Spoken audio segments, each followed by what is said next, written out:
New Mexico spends more per education per student than most of the states surrounding us, but nonetheless, New Mexico is ranked 50th in the nation for education. Which, brings us to another issue that you and I have been really active on, which is the age-inappropriate books and the sexualization of school. The idea that having books that deal with raping children, raping infants is appropriate because it's something that people can relate to. Well, to me, I find that a little difficult to understand.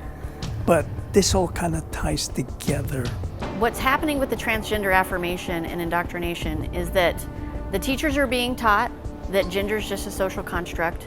And so once the teachers have that as kind of their background, they can start teaching that to the kids as well.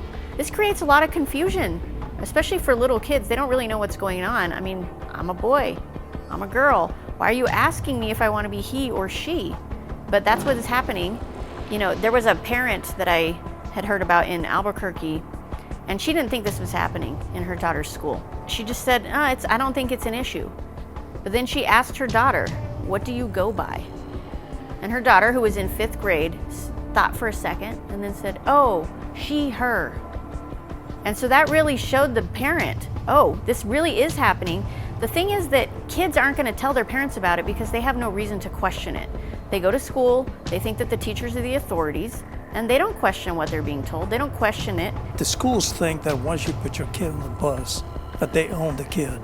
And we've had this discussion on various times that the parents are actually giving up that right that they have on their kids.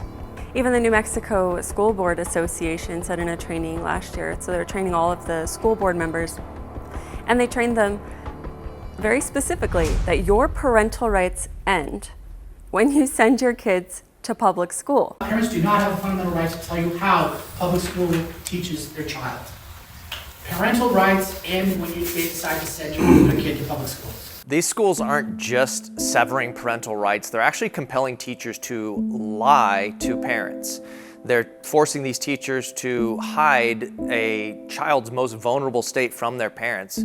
And these kids are coming to counselors and telling them about their internal struggles in the hardest point that they've ever had in their life. Even depression and self-harm is not being reported to parents. When we first started going into schools, we were looking for critical race theory because that's what we had kind of put our finger on. But what we found was more malicious and evil.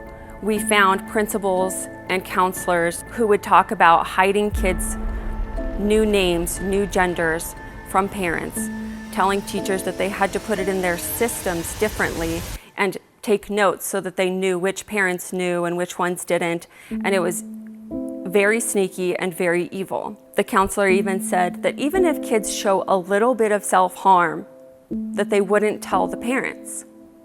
Or another school we went into said that if a kid wanted to transition, if they wanted treatment without parents' consent, that they have a medical clinic right there on campus, that they would figure out how to get the kid there without the parents knowing.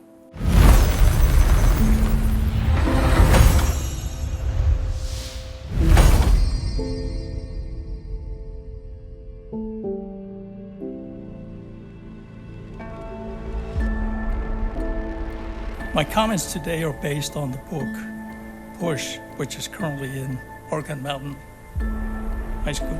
Have them explain to me how a story highlighting a mother and father while having sexual intercourse next to an infant, the father taking his hand, removing her pamper, then fingering the infant, followed by fully penetrating her, rape, to the point the mother is beyond herself, and how the freak baby could take the father's full penetration, and all she worries about is she wanted the father to herself and not share with the infant.